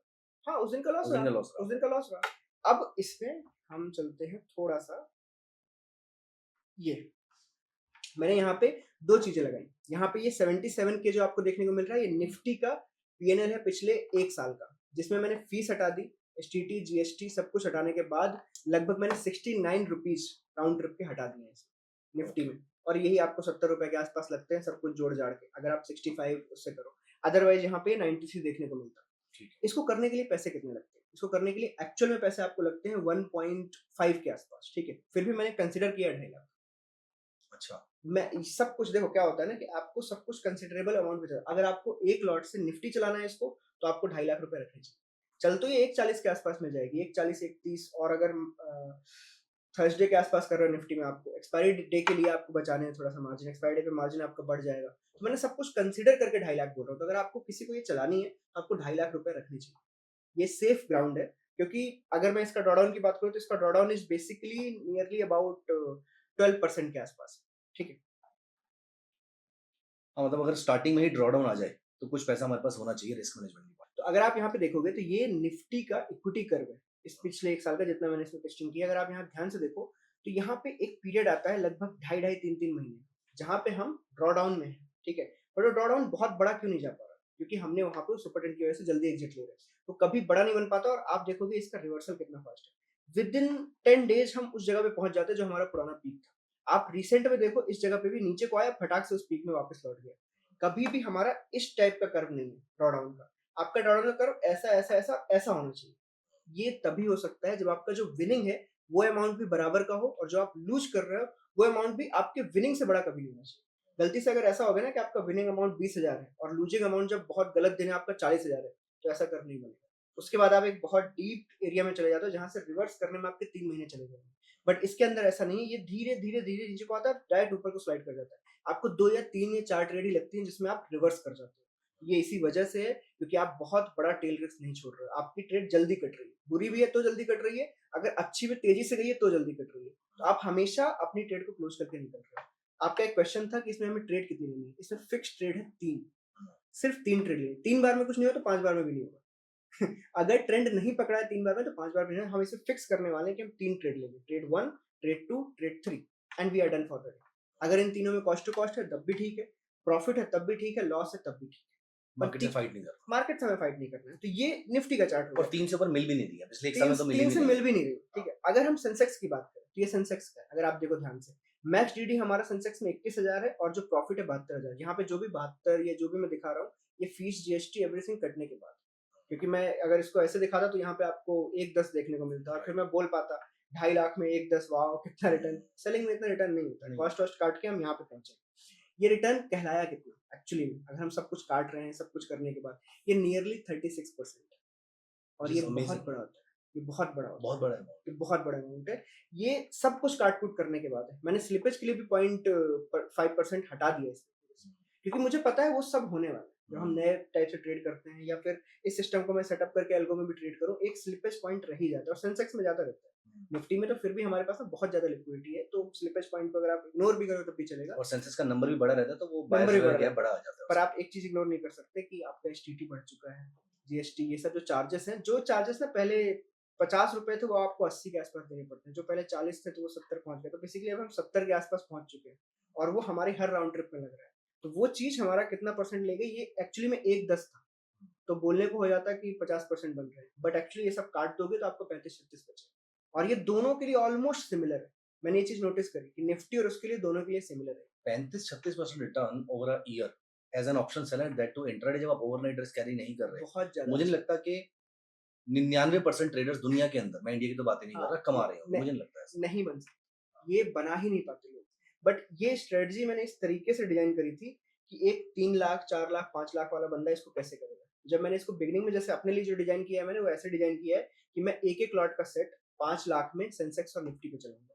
मतलब अगर आपके पास 5 लाख है तो आप एक सेट निफ्टी में चला दो 1 लॉट का, और एक सेट सेंसेक्स में चला दो, यू आर डन।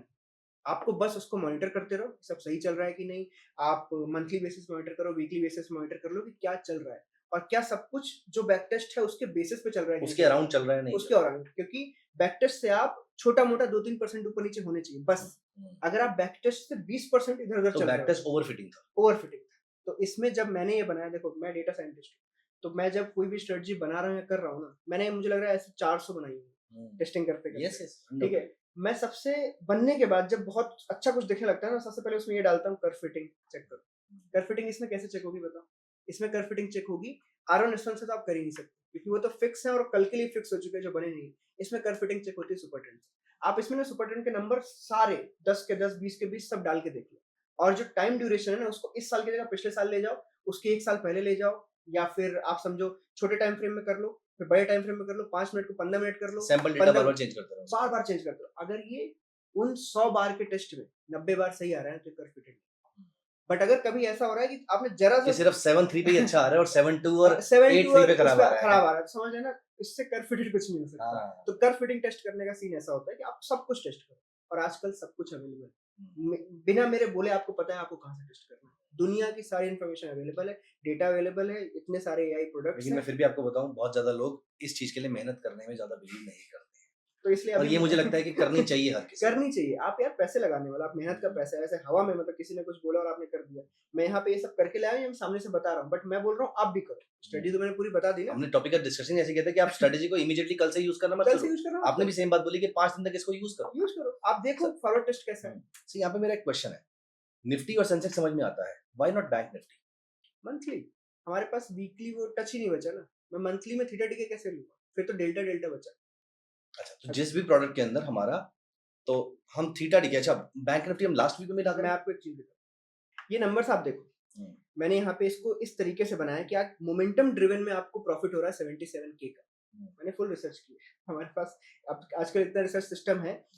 आपको मोमेंटम ड्रिवन में प्रॉफिट हुआ है 77K का, ये कंबाइंड बता रहा हूँ सेंसेक्स और निफ्टी का, एंड 1.37 लाख हुआ है थीटा ड्रिवन से।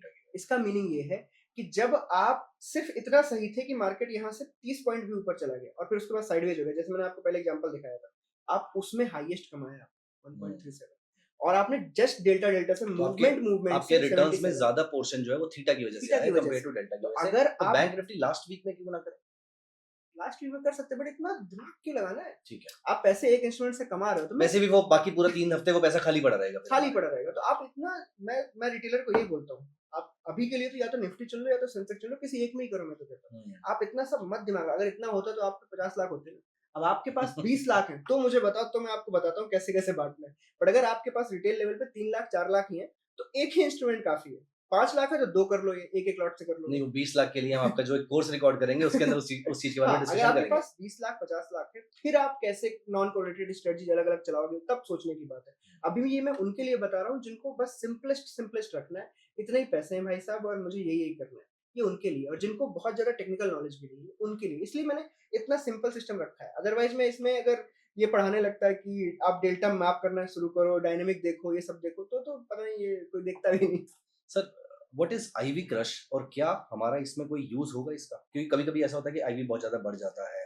हमें देखो, हर समय स्ट्रैटेजी रन करनी है या कोई ऐसे टाइम पीरियड्स है जहाँ पर ना भी करें तो ज़्यादा प्रॉफिटेबल हो सकता है हमारे लिए? अगर हम टेस्टिंग करने पे आते हैं कि बिल्कुल हमें दिन भी घटाने हैं, हमें बेस्ट डेज पे भी जाना है, तो आप जो बोल रहे हो आईवी क्रश, हम उसको देख सकते हैं। और आईवी क्रश बेसिकली मैं अगर मैं समझा दूँ, वही जो मैंने सबसे बिगिनिंग में बताने का ट्राई किया था, वॉल्टिलिटी। आप जज करो कि पिछले 1 वीक में एट द मनी की आईवी एवरेजन कितनी रही। अगर वो एवरेज आपको नंबर पता चल गया, मान लेते हैं वो एवरेज नंबर 20 है, ठीक है? और आज जब मार्केट ओपन हुई, ओपन होने के 20 मिनट बाद आपने देखा कि एट द मनी की आईवी 22 से 23 चल रही है। तो ऑब्वियस सी बात है, एवरेज नंबर से ज़्यादा है। इस दिन अगर आप ये ऑप्शन सेलिंग करोगे तो आपको थीटा का फायदा ज्यादा है। डेल्टा का तो इससे कोई लेना देना नहीं है, बट थीटा का फायदा ज्यादा है।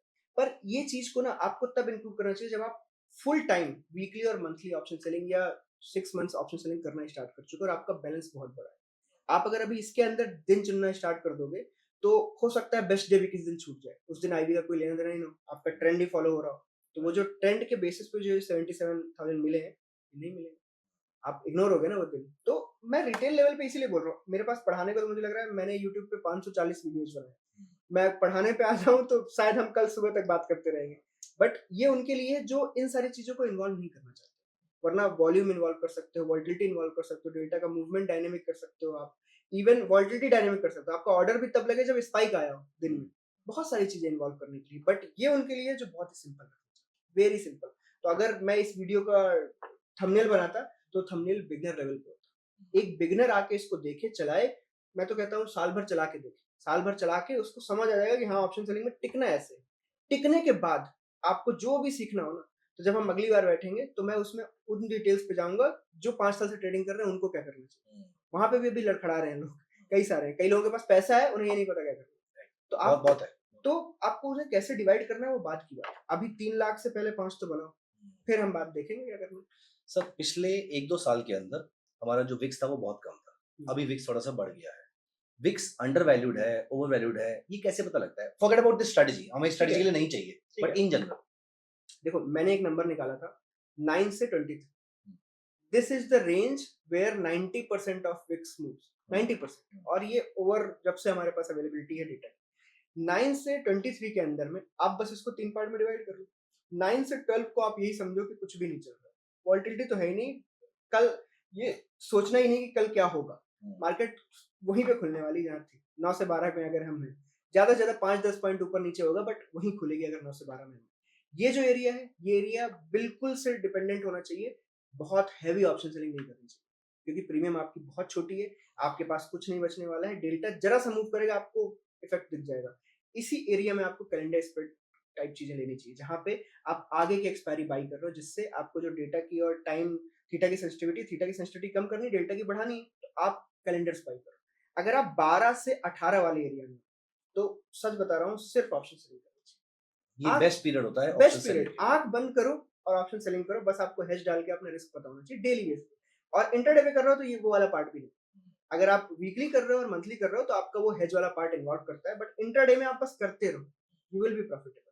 आप जब 18 से 23 के एरिया में पहुंच जाते हो, वो एरिया उनके लिए है जो एक्चुअली में मार्केट में थोड़े टाइम से है। ये इवेंट ड्रिवन वाला टाइम इवेंट ड्रिवन वाला टाइम होता है। 18 से 23 के बीच में हाईएस्ट कमाओगे भी, बट टेल रिस्क भी हाईएस्ट।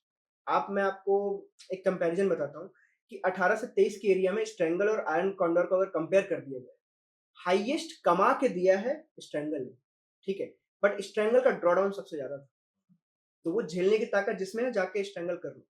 बट आयरन कॉन्डोर ने भी ऑलमोस्ट स्ट्रैंगल जितना ही कमाया है 10-12% ऊपर नीचे कर सकते हैं, बट उसका रिस्क टेल रिस्क बहुत कम है। रिस्क बहुत ऐसा समझ लो अगर इसने 1000 खोए थे स्ट्रैंगल ने तो इसने 300 ही खोए।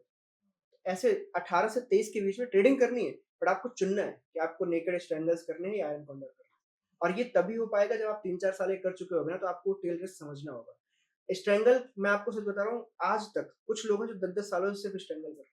उन्होंने सिर्फ एक चीज़ मैनेज करी है, वो है अपना मनी मैनेजमेंट। उनके पास अगर मान लेते हैं 1 करोड़ है ना, तो 34 लाख से करते हैं। 34 से 35 लाख से, मतलब 1/3 of money they use for naked strangles. They don't care. उनको नहीं फ़र्क पड़ता वॉर हो रही है, तमाशा हो रहा है, दे डोंट केयर। उन्हें ये पता है हाई प्रीमियम है, अगर अगला वीक तक भी हम टिक गए तो ये सब कमा लेंगे वापस। राइट पर वो साइकोलॉजी एक रिटेल बंदे में नहीं आ सकती। नहीं। उसी के पास होगी जो 8-10 साल से कर रहा है और उसे पता है कि मैं बस ये 2-4 महीने झेल जाऊँगा और ना, जिसने पैसा यहाँ से कमा भी और लिया है कमा लिया है। एक्चुअली उसने बना रखे हैं 10 करोड़ उसी चीज़ से कर हाँ, करके, उसी से तो वो आज के अब 20 उसमें से 1 लाख करोड़ डाल के छोड़ डाल रखा के है छोड़ उसके दे, अंदर तो वो डरेगा। दूसरा ये होता है कि स्ट्रैंगल आप 1/3 से करो और आयरन कॉन्डोर आप 80% मनी से करो। हम्म, ये होता है मनी मैनेजमेंट। आयरन कॉन्डोर में आपको पता है आपका इतने लॉस होने वाला है, तो आप अपने हाईएस्ट पीक तक अपना पैसा यूज कर सकते हो। स्ट्रैंगल में जब आपने पीक तक पैसा यूज किया ना, तो फटाक से ड्रॉडाउन 30% ले जाएगा और आपका Yes. कैपिटल ही उड़ा दिया उसने। यस यस यस वो पोजीशन मेंटेन ही नहीं कर पोजीशन पाएगा मेंटेन ही नहीं कर पाओगे। वो बात है ना, आपके पास 10 करोड़ और पड़े तब आप कर सकते हो, बट अगर आप मैं एक 5 लाख वाले रिटेलर की बात करूं, तो स्ट्रैंगल करते वक्त हमेशा याद रखना ये सब इंट्राडे में करो जो आपको करना हो। डेल्टा न्यूट्रल फलाना जो मर्जी करनी है इंट्राडे में करना। अगर वीकली ट्रेड डाली हैश डाल दो, you are in retail space. अभी आपको पैसे रोकने हैं, धीरे धीरे कमाने हैं, रोकने, धीरे धीरे कमाने, रोकने। गो फॉर आयरन कॉन्डोर, या आयरन कॉन्डोर भी 1:1। बहुत सारे लोग आयरन कॉन्डोर इतनी दूर से करते हैं कि मेरी पीओपी 93% है। डन, आप स्ट्रैंगल ही बेच रहे हो। वो जैसे ही किसी दिन ऐसे भागेगा, आपको दे रहा था 500-500 हर दिन के, आपसे लेके जाएगा 5,000 5,000, तो स्ट्रैंगल ही कर लेते ना, इससे बढ़िया क्यों करना है। तो मैं हमेशा बोलता हूँ आयरन कॉन्डोर 1:1 होना चाहिए। जो एरिया है अगर ग्रीन वाला, वो 10,000 दे के जाना चाहिए, और जो नीचे का रेड वाला है वो 10,000 लेके जाना चाहिए। 1:1 का iron condor best for retailers. तो अगर किसी को वीकली और मंथली ट्रेडिंग करनी है, आयरन कॉन्डोर डालो 1:1।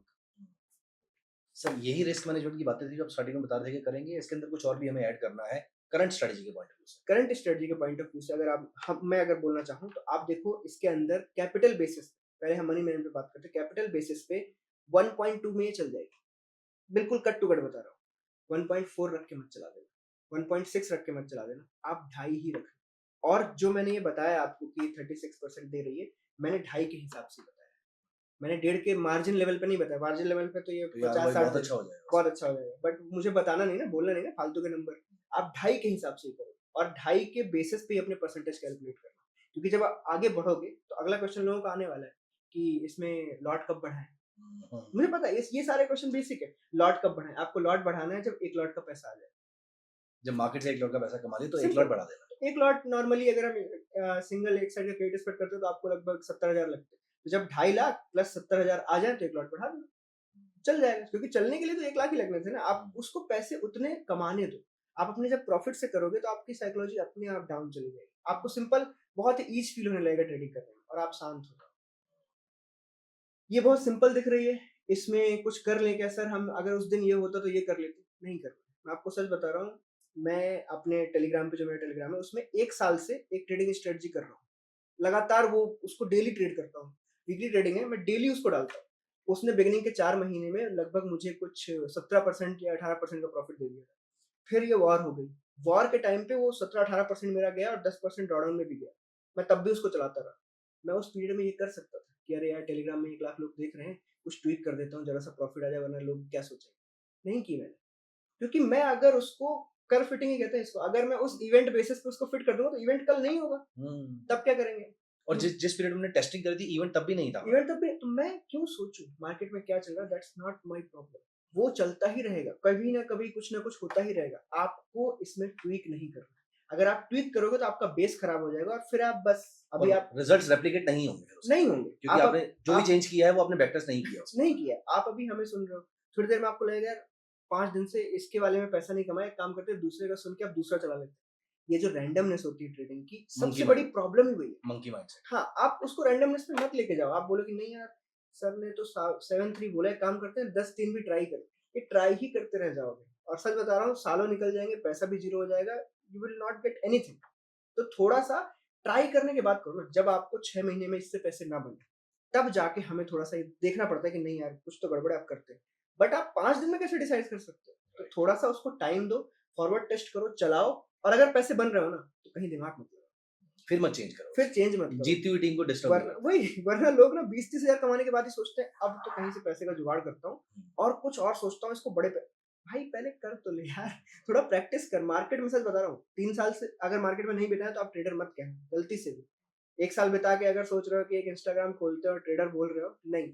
यहाँ सच बता रहा हूँ 14 साल से घिस-घिस के यहाँ पहुँचे और इसके बाद भी मैं ये नहीं बोल सकता कि मैं कल जो मार्केट होगी कल खुल के उसमें प्रॉफिट ही कर दूँगा। नहीं, कोई नहीं बोल सकता। तो जो अगर आप कहीं ये सब कर रहे हो ना कि नहीं 5 दिन प्रॉफिट किया और मैं ट्रेडर हूँ चलो वीडियो बनाना शुरू करते हैं। नहीं, 10 दिन में सब निकल जाएगा। तो थोड़ा-सा control, do it for 1-2 years, profit आएगा, प्रॉफिट कमाओगे। अगर आप रैंडमनेस नहीं करोगे तो मैं आपको सच बता रहा हूँ, एक अंधा मतलब जिसको कुछ समझ दिखाई भी नहीं दे रहा है, वो सुन भी नहीं सकता बहुत कुछ भी, सिंपल स्ट्रेटजी है, कोई उसमें आप प्रॉफिट कर लो। जैसे ही आपने उसमें कुछ भी घुसाया, लॉस होना शुरू हो जाएगा और रैंडमनेस स्टार्ट हो जाएगी। उस दिन से फिर पहले आप मेरा एक वीडियो देखोगे, फिर किसी और का, फिर किसी और का, 4 नई स्ट्रेटजी और ये रिपीट साइकिल है और ये ऐसा ही चलता रहेगा। मैं आपको सच बता रहा हूँ, मेरे से कई लोग पूछते हैं कि आपने किससे सीखा? मैं उन्हें यही बोलता हूँ ऐसा कोई है ही नहीं। ना मैंने उनसे सीखा है, मैंने अपने आप से ही सीखता चला गया। क्योंकि मैं खुद इतना बड़ा हूँ कि मैं लॉस करता ही रहूँगा। मैं आपको बता रहा हूँ मैंने एक दिन में 38 लाख का लॉस किया था और मैं सिर्फ चाय पीने गया था। बजट डे था उस दिन, मेरे दोस्त की शादी थी। मैंने अपने फ्रेंड को जो साथ में था मैंने उसको बोला चल चाय पी के आते हैं, क्या ही हो जाएगा? कुछ ही नहीं हो रहा और होगा भी तो 11 बजे के बाद होगा। मैं ये बोल के बस चाय पीने गया और मेरा फ्रेंड जो स्क्रीन देख रहा था उसने ये बोला और जब मैं गया था तब उसमें कुछ 18 लाख का प्रॉफिट था। तो मैं क्यों इतनी टेंशन लूँ? नहीं लूँगा। मैं गया चाय पी रहा हूँ। उसने मुझे फ़ोन किया कि 18 से 10 आ गया। मैं बोला कोई नहीं ठीक है चल। क्योंकि ये वेन्यू था शादी का, हम बाहर पैदल गए थे चाय पीने। ठीक है? तो पैदल आने में उतना ही टाइम लगने वाला है 5-10 मिनट तो। उसने बोला 10 मैंने बोला कोई बात नहीं। फिर उसने बोला 5 प्लस है अभी। फिर उसने बोला -5 -10 वो बोलता चला गया मैंने बोला ठीक है, ठीक है, ठीक है, ठीक है काट। उसके हाथ जम गए थे, वो बटन नहीं दब रहा था उससे। क्योंकि उसको ये भी था कि क्या बोलूँगा ये वो, बट गलती उसकी थोड़ी है। मैंने उससे बोला हाथ काँप भी रहा हो तो काट और उस दिन 38 लैक्स लग गए। उसके अगले दिन अगर मैं ये सोच लेता ना कि अब क्या होगा, मैं अगले दिन मैंने फिर से वही किया जो मैं करता था और 21 लाख वापस आए। फिर उसके बाद धीरे-धीरे करके सब रिकवर हो गया। बट अगर मैं अगले दिन ये सोचता कि अरे 38 क्यों गए हैं और मैं इसे कैसे बचा लेता, क्या कर लेता, तो वो कल 21 में कमाता ही नहीं और एक 21 जाते। और फिर मैं एक 6 महीने के पीछे के पीरियड पे चला जाता और मैं बस फिर से फिर मैं दोबारा बैक टेस्टिंग ही करता, मैं फिर वो बैक टेस्टिंग रिजल्ट करता चार्ट ही देखता करता। रहता। जो कर रहे थे वो करते रहो। वो दिन बजट डे था, न्यूज़ थी, कुछ भी हो सकता है, आपके हाथ में नहीं है। कभी भी कुछ भी हो सकता है, तो उसे छोड़ो ना, इग्नोर। बात गई वाली बात है। ट्रेडिंग में आप जितना रख के चलोगे ना, आप हारोगे। It was such a insightful discussion, बहुत कुछ सीखने को मिला और बहुत नए इनसाइट्स मिले। रेंज इसमें आप अपसर्च के प्लेटफॉर्म पे कुछ फ्री कंटेंट भी यहाँ पर अपना रिकॉर्ड करने वाले हैं, वो जी। किस चीज के अराउंड रहेगा? मैं उसको इंट्राडे ही रखने वाला हूँ, ठीक है? क्योंकि मैंने वीकली और मंथली कंटेंट अपने यूट्यूब पे भी बहुत बना रखा है, तो स्कोप बचेगा नहीं। तो इंट्राडे मैंने इसलिए चुना है, इंट्राडे वो भी उनके लिए जिनके पास 3, 5 और 10 लाख है, ठीक है? क्या होता है 3 हो गया वो जो बिल्कुल नए-नए हैं, जिनको अभी सिर्फ चीज़ें करनी है, एक उनके लिए, एक 5 लाख जो 1-2 चीज़ें ट्राई कर सकते हैं और एक 10 लाख। 10 लाख एक्चुअली बताऊँ आपको बहुत बड़ा अमाउंट है to create 2-3 strategies combined non correlated जो हर तरीके के मार्केट को झेल सके, साइडवेज डे को झेल सके, एक ट्रेंडिंग डे को झेल सके और एक तरीके से प्योरली वोलेटाइल डे को झेल सके, ऐसी स्ट्रेटजीज क्रिएट करना। बहुत सारे लोग हैं जिनको ये सब नहीं आता है। उन्हें लगता है कि यही स्ट्रेटजी होती है और ऐसे बनती है। एक्चुअली में कई स्ट्रेटजीज एक दूसरी स्ट्रेटजी को बचाने के लिए बनती है। कैन वी से कि हम एक पोर्टफोलियो स्ट्रेटजी बनाने वाले पोर्टफोलियो हैं? में स्ट्रेटजी बनाना चाहते हैं, जिससे क्या होगा कि अगर ये स्ट्रेटजी कभी फेल हो रही है तो ये स्ट्रेटजी आपको बचा ले। ये स्ट्रेटजी दोनों अगर काम कर रही है तो ये वाली लॉस दे बट कम दे। ये सब सोचना पड़ता है, ये बहुत ही टेक्निकल पार्ट है और मुझे नहीं लगता है कि रिटेल इसके अंदर दिमाग लगाता भी है। तो मैं अपनी साइड से जितनी हेल्प कर सकता हूँ, जितना मैंने अभी तक 14 सालों में सीखा है, किया है, उसका एक चंक ही दे पाऊँगा। ऐसा तो नहीं हो सकता मैं 14 साल ट्रांसफर कर दूँ, बट जितना चंक दे पाऊँगा जो अभी नए रिटेलर्स, बिगिनर्स को हेल्प कर सके, वो ट्राई करूँगा। Great, thank you so much and it was such a wonderful discussion, it was such an insightful discussion. मुझे पर्सनली बहुत कुछ सीखने को मिला और I am very very sure कि हमारे व्यूअर्स को भी बहुत कुछ सीखने को मिला होगा। तो दोस्तों अगर आपको ये 3 लाख, 5 लाख, 10 लाख या फिर मैं बोलूं कि पूरे पोर्टफोलियो स्ट्रेटजीज कैसे बनाई जाती है, एक रिटेलर होके इंस्टीट्यूशन के माइंडसेट से कैसे काम किया जाता है, अगर आपको ये सीखना है तो रियान सर का एक बहुत ही इनसाइटफुल कंटेंट हम इस चैनल पे लाने वाले हैं। अगर आप वो कंटेंट देखना चाहते हैं तो कमेंट्स के अंदर 10 लाख लिख दीजिएगा, हम समझ जाएंगे that you are also ready with us to have this content. हम बहुत मेहनत करके ये सारा कंटेंट बनाने वाले हैं। रियान सर बहुत टाइम निकालेंगे और सबसे इंपॉर्टेंट चीज सारा का सारा स्ट्रेटेजी जो आप आपने आज भी देखा है और आने वाले टाइम में भी देखेंगे, वो सारी की सारी चीजें डेटा ड्रिवन है। तो डेटा को कैसे यूज करके आप इन स्ट्रेटेजीज को यूज कर सकते हो, कितना रिटर्न एक्सपेक्ट कर सकते हो, कब आप इसको कर्व फिटिंग बोलेंगे, कब आप इसको ओवर फिटिंग नहीं बोलेंगे, ये सारी चीजें, ये सारी टर्म्स क्या होती हैं, ये सारी हम अपनी वीडियो सीरीज में और अपने कंटेंट में डिस्कस करने वाले हैं। अगर आप ये कंटेंट चाहते हैं तो इसी वीडियो में आप 10 लाख लिख दीजिए, हम समझ जाएंगे that you are also interested to work hard with us, हम सिखाने के लिए और आप सीखने के लिए, या मैं बोलूं सर सिखाने के लिए और आप सीखने के लिए। जब दोनों रेडी होंगे तो ये कंटेंट अफसर्स के प्लेटफॉर्म पे आपके सामने आ जाएगा। दोस्तों, जाने से पहले वीडियो को लाइक कर दीजिएगा और चैनल सब्सक्राइब कर लीजिएगा। और हाँ, इस पूरे पॉडकास्ट में कोई भी ऐसी चीज है जो आपको समझ में नहीं आई है, प्लीज मेक श्योर कि आप कमेंट में जरूर लिखिएगा। वी विल मेक श्योर कि हम सर से टाइम लेकर उन सारे क्वेश्चंस के आंसर जरूर दिलवाएं। Thank you so much to all of you and सबसे पहले thank you so much sir, thank you so much.